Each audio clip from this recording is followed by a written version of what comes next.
Sebastian beni sevecekmiş. Ha ha tabii ya, çok sevecekmiş. Ha ha bir daha.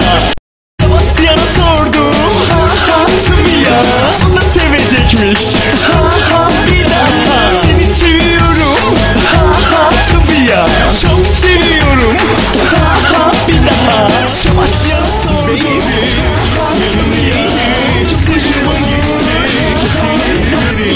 Az şekerli, çok geçerli, benim de yarim kesin İzmirli. İşte baby, ismin neydi?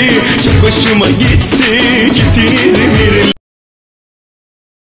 Az şekerli, çok geçerli, benim de yarim kesin İzmirli. Evet gençler, elleri göreyim. Doğucular sizleri göreyim. Bakayım hadi bakalım.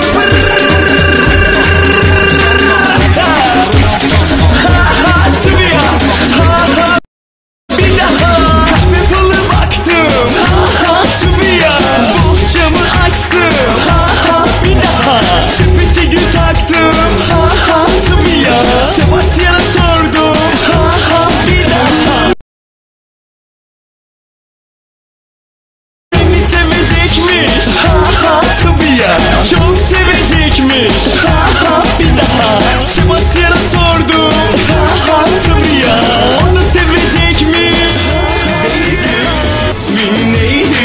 Çok hoşuma gitti, kesin İzmirli. Az şekerli, çok geçerli, benim de yarim kesin İzmirli. İşte baby, ismin neydi? Çok hoşuma gitti, kesin İzmirli. Az şekerli, çok geçerli, benim de yarim kesin İzmirli.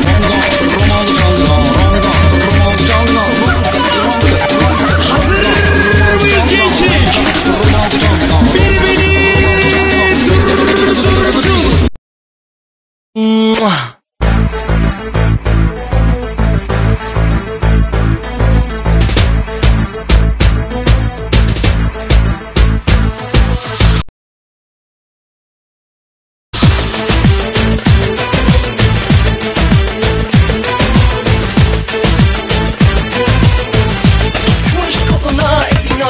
Beni orta yerinden çatlatıyor.